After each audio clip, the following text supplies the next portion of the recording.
Hello, friends. Turn a little light, shed a little light on the situation.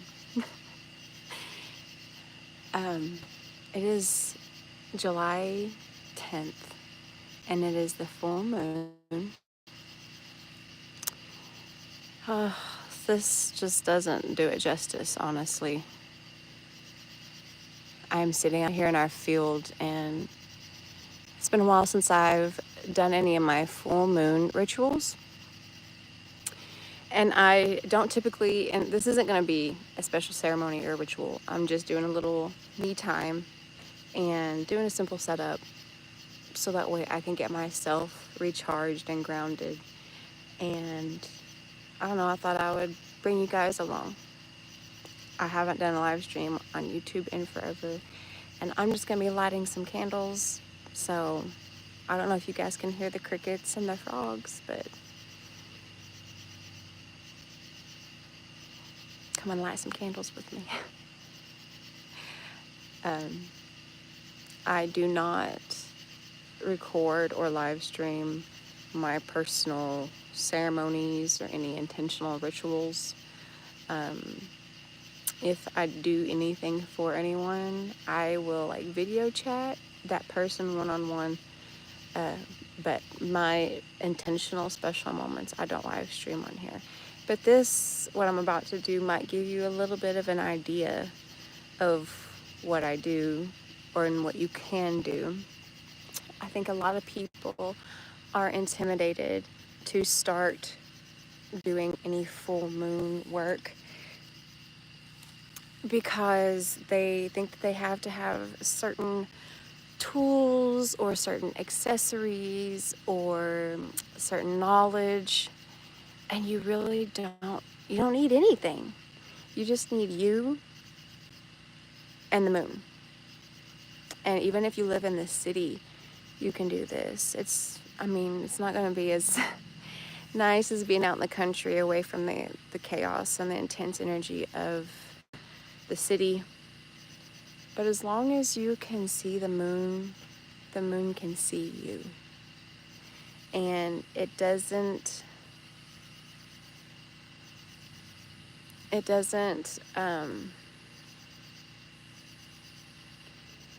have to be anything exaggerated or grand or detailed.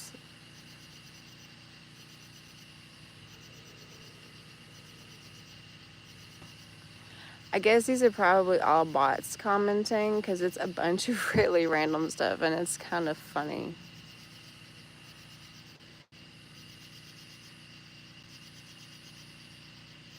But whatever. Thank you. I am safe. Especially at night when I'm outside, I'm always protected. I have my pack of dogs running around behind me, but I also have a pistol, so no worries. I'm out here in the middle of the field surrounded by the woods. You can't see. Let me turn my spotlight on. I'll give you an idea. So here's the field in front of me where I'm watching the moon. And then over here is woods. And then up there's the camper. I haven't really sat out here before, but I wanted to get away from the right next to the house. The generator's on running the AC, and this just feels open.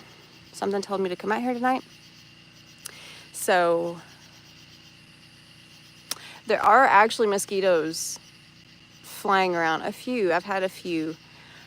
But I light plenty of...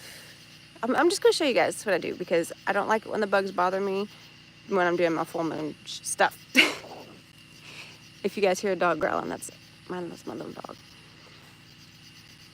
So one of the cool things about doing this is I like to light candles, but I don't think I brought incense, but I did bring a cedar stick.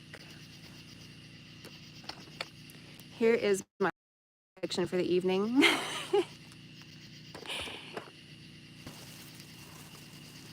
Let me put my glasses back on so I can read y'all's comments. It was making a rich on my face. Um, if you have, I have been hearing a lot of people getting Lyme disease issues from ticks, and trust me, we have plenty of ticks out here. Um, but I've lived in the country my entire life. I'm not even allergic to poison ivy. Um, and since we live out in the woods, we, check for ticks every day. What's important is that you don't let them linger. And I've never gotten sick from a tick. Knock on wood, crossing my fingers. Um, and garlic will actually help your body naturally deter mosquitoes and other pest insects like that. So that's something that you can do with your diet actually to make your outdoors more enjoyable. Garlic. Am I a pagan? If you would have to label me as anything, that would probably be the the best description. Um, I don't. It's hard for me to put a label on myself because I feel like I'm so many things, and I have had so many different experiences. Um, I grew up Pentecostal Christian my entire life, even through college, and I was even a minister myself. I was a youth minister. I was a children's minister, and I even did some evangelizing and traveled and preached at other churches. But even growing up, I felt different, and I felt like my understanding was different than what I was being taught, essentially. And even when I began to preach, I had a different energy than what I was receiving from other people. And so I started journeying on my own. And I started studying on my own and praying on my own. And eventually, I don't really know where the turn began, but things just started to make sense to me when I started reading the Bible for myself, rather than just hearing the pastor read it to me, or only certain scriptures. When I was able to get away from, and I'm glad you asked if I'm in a cult, because I'm fixing to make a reference. I am not in a cult, but I like to call Christianity the Christian culture, because it's so twisted, and I feel like Christianity itself is more of a cult than anything, because of the following and the rules that they created. I don't know. I'm not gonna start preaching, but essentially, it led me to the understanding that there was so much more to experience and to know and to connect. And a lot of people think that I don't believe in God anymore, or I worship the devil, da da da da, and it's not the case. I actually reassure my mother frequently. I'm like, Mom, it's not that I don't believe in God anymore. It's just that I have a deeper, wider, and more intimate understanding and connection to what God is, who God is. And the experiences that I've had since I've been on this journey far exceed the experiences that I had when I was in church. And I always felt like I had a very genuine energy and direction when I was in church. And so the experiences that I had when I was there were very authentic. I did not, I could discern when we had different evangelists come to preach at our church. We had missionaries come every so often. I could tell when someone was pushing too hard to sell the image of what they were trying to portray. And then I could tell when people came and had an authentic and genuine spirit and energy about them. And the most amazing experiences that I had was on the Navajo Reservation in Monument Valley, Utah. And I love those people dearly. I mean, I hold them very, very close and I miss them very much. But some of the experiences that I had out there, even people now that I hang out with wouldn't necessarily believe me, because I've seen both sides now. I've been in church in that culture to the point of where I'm trying to minister to someone like me who can't be argued with because they have their own perspectives. And now I'm on this side and I understand the hardships that Christians are trying to push and what they're trying to, like, so I just get it. Oh, and this is, it's just a scarf. I have dreadlocks and I was working outside today and it got very hot. So I just wrapped them up to keep them off of my head, or off of my shoulders rather. Thank you, Austin.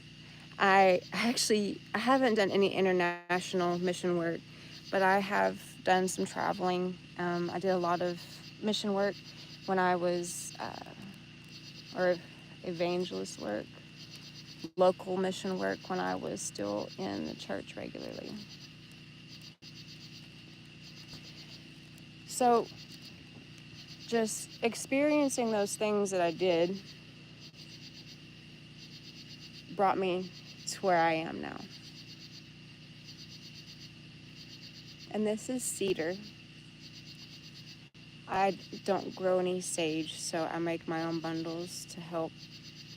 I should have done this before I started the video, but you guys can have a little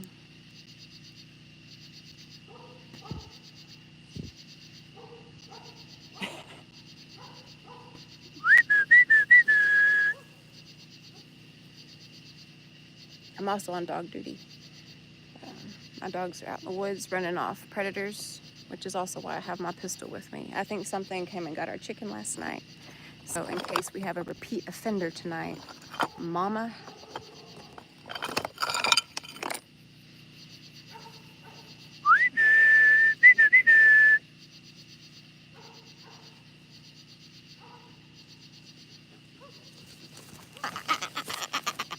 Fire. I'll be right back.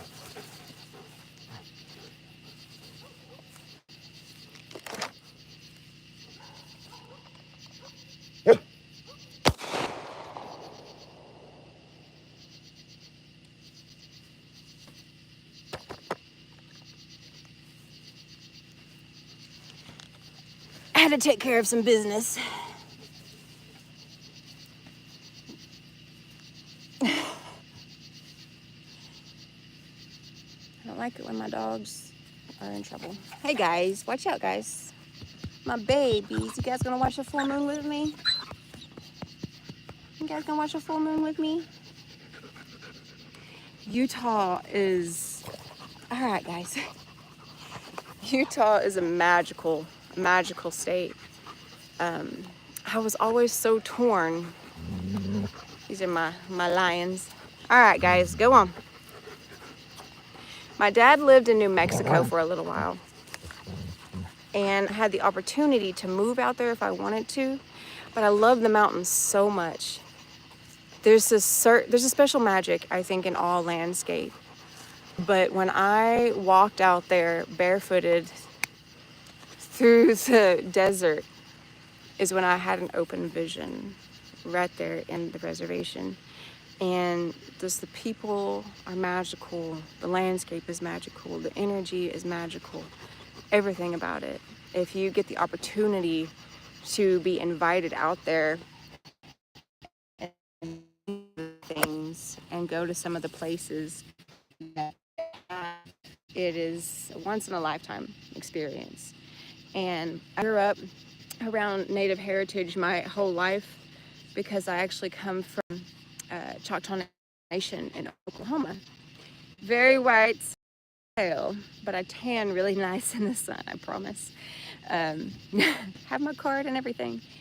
But I, I don't know if that's why I loved it so much and I felt so connected, because it was something that I was used to from my childhood, or what, but just those parts of everything that I've experienced through my life, from being in church, from my native heritage, from being out on my own, living in the woods, living in the wilderness.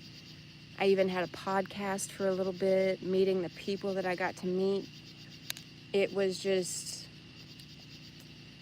it has formed me to be who I am now in this moment. And I'm grateful for it. And sometimes I wish that I could have the opportunity to go back to a church to minister the way that I used to, but with the knowledge and the understanding that I have now, because I wish for everybody to have the awakening and the enlightenment that I have experienced.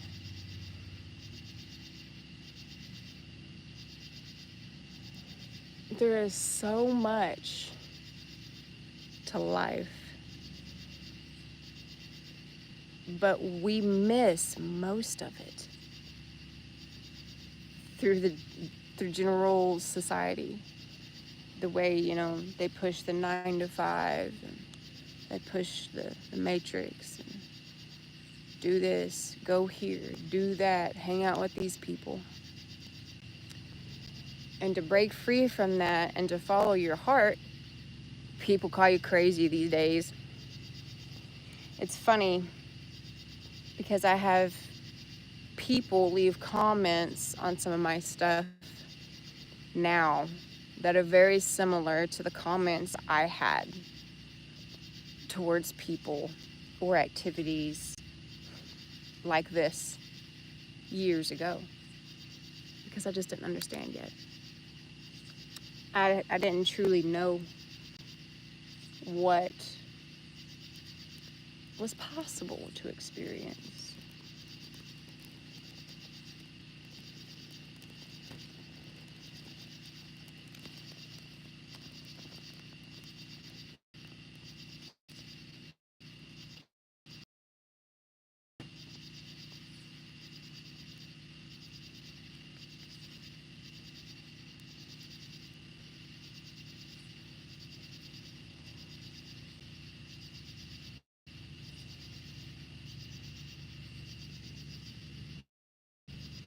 So what I do now is I just look for opportunities to share my experiences with people. You can't reason with anyone, because people have their own ideas, perspectives, perceptions, and experiences that have formed them to be who they are. You can't argue with certain people. And you shouldn't, honestly, because as long as you know your truth and you're okay with that, then that is what's important.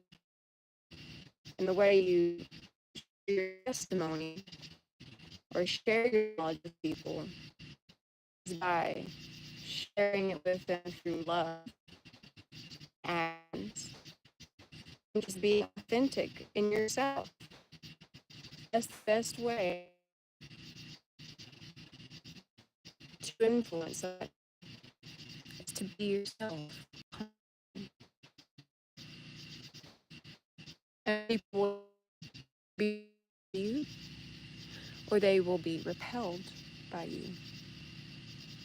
And it's something that I talked about on my TikTok this past week, is how we seem to lose friends when we have a spiritual awakening, or people seem to pull away from us when we start to change our lifestyle because of the new level of enlightenment that we have. And it may seem like a bad thing, but really that's the universe's way of aligning us with the right people, with the right opportunities, opening the right doors and closing the bad ones. This is my selenite wand my fiance got me. Isn't it pretty?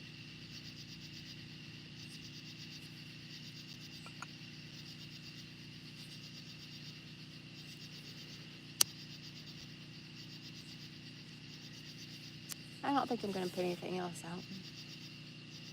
I thought I had a joint with me, but I think I left it in the house.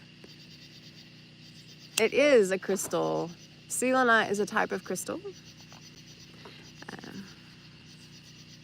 It's like one big piece. I'm trying to light a little more towards it so you can see how shiny it is. There we go. Yeah.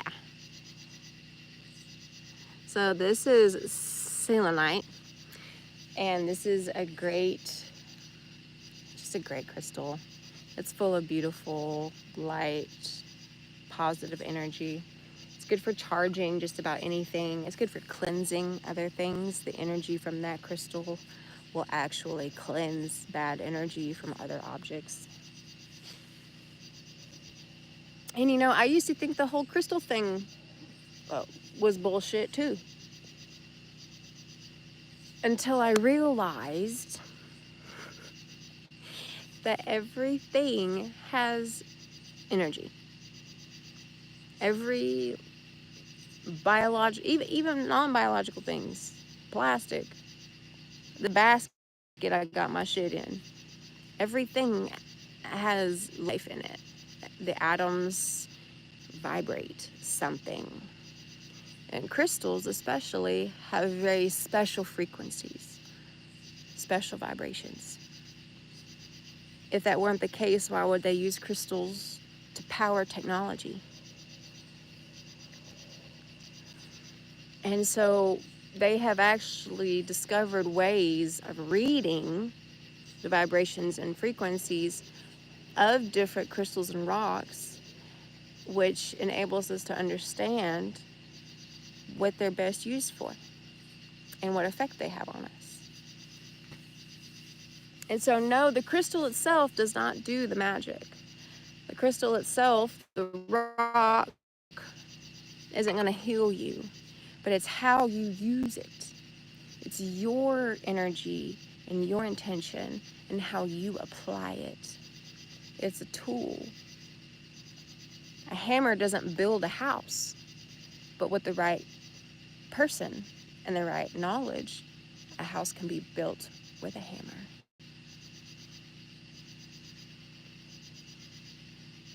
From 2,000 years ago, probably not that old. I do have a gentleman who's a coin collector, and he's got some from 1700, so, you know. You don't like sapphires? Sapphires are pretty. You know, oddly enough, I think the one that it's not that I don't like any of them, but probably the one that is least favorable to me is the amethyst. And that's my birthstone. But my engagement ring, you can't really see it very well, is one of my favorites, and it's an opal.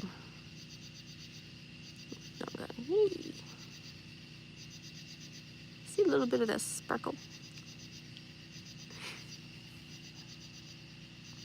So even rocks, you know, creek rocks, river rocks, road rocks, forest rocks, everything in nature has a special frequency, has a pure frequency, especially the ground. And that's why grounding is so important and why earthing is so powerful. Excuse me. We are literally able to transmute energy by filtering it through the earth and receiving new purified energy back into us.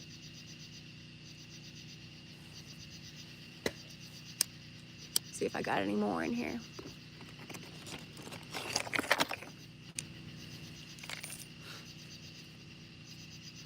This is one of my favorites. This one came out of one of the crystal mines here in Arkansas. I'm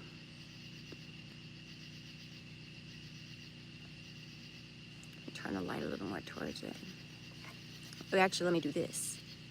Look at that.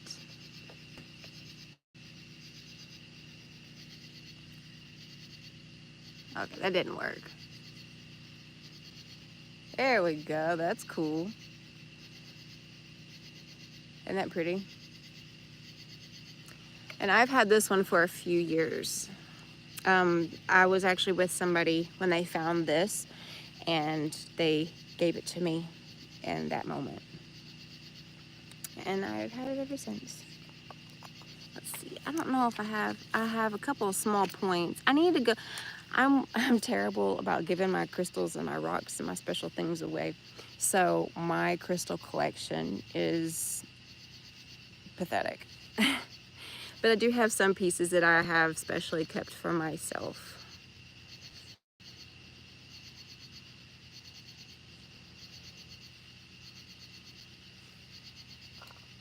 And I have a lot of like just small stuff, but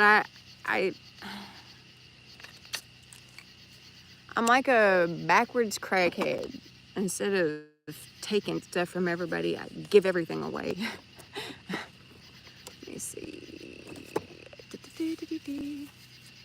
I don't think I have any more. Hey! Knock it off. Like I had this little one. You can't really tell very much. And then I have some small like cloudy pieces. And then some small pieces that have like druzy. Oh, that's a good idea. Can I do that with my phone on? I will do that after I do my live stream. But I will, the big one or the little one? I don't know if I can. Oh, that's just gonna like, you can see the moon through it, but it's just like a little light. You can't actually like see through it. But let's see what it looks like. Let's try.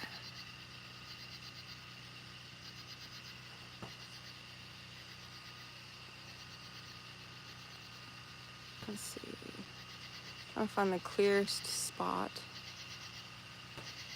The camera.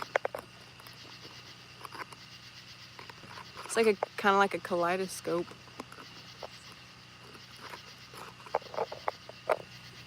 Oh, that's pretty. That's actually kind of like fucking cool. Somebody take a screenshot.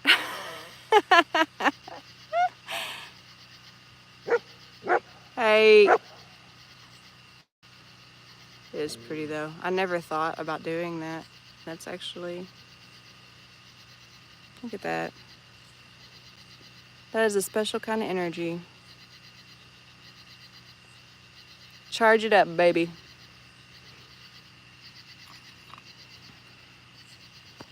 I appreciate you guys actually joining me. I haven't done a Facebook Live in a while. I haven't done very many. I'm trying to get better at posting more on my socials, trying to figure out what people want to watch, what they want to know, what they want to listen to. My fiance, he loves watching YouTube lives, and he follows like 3 homeless people that are literally homeless, and they just live stream all day long. And I'm like, if these guys can get 7,000 followers and 200 people to watch their live, then surely I can get 1 or 2 crazy people to want to look at crystals and watch the moon with me. Let's have a little unconventional church, shall we?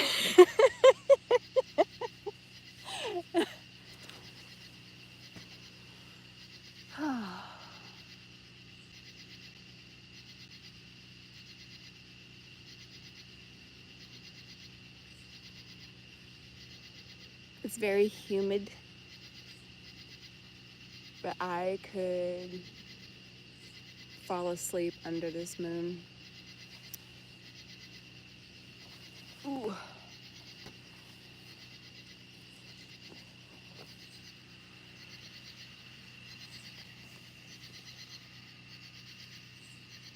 So here's what I'm looking at. And I kind of unconsciously just created a little portal gate right to the moon.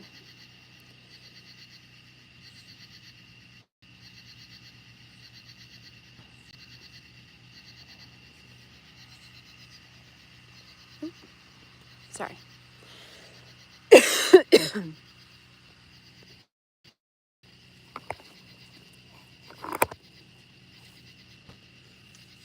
So when I typically do my full moon ceremonies, rituals, hell yeah,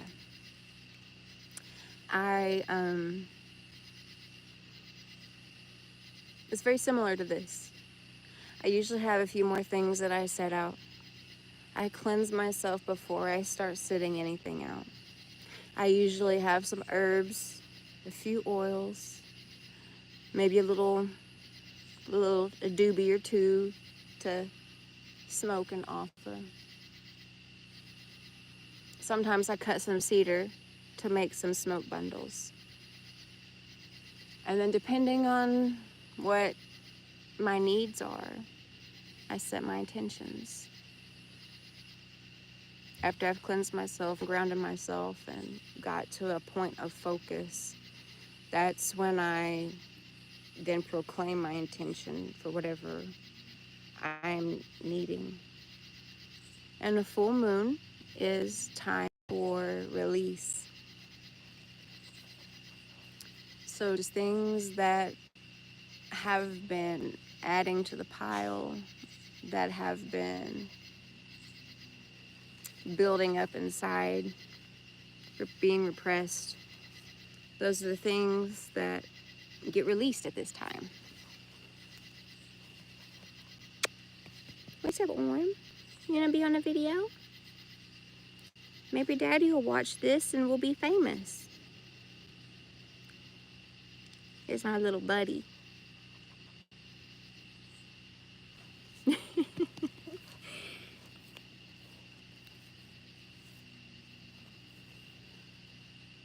Sometimes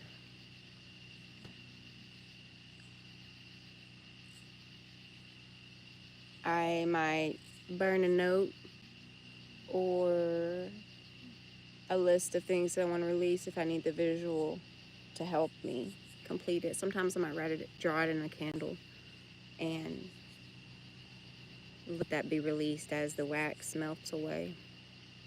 Sometimes I do yoga. Sometimes I scream. Sometimes I howl.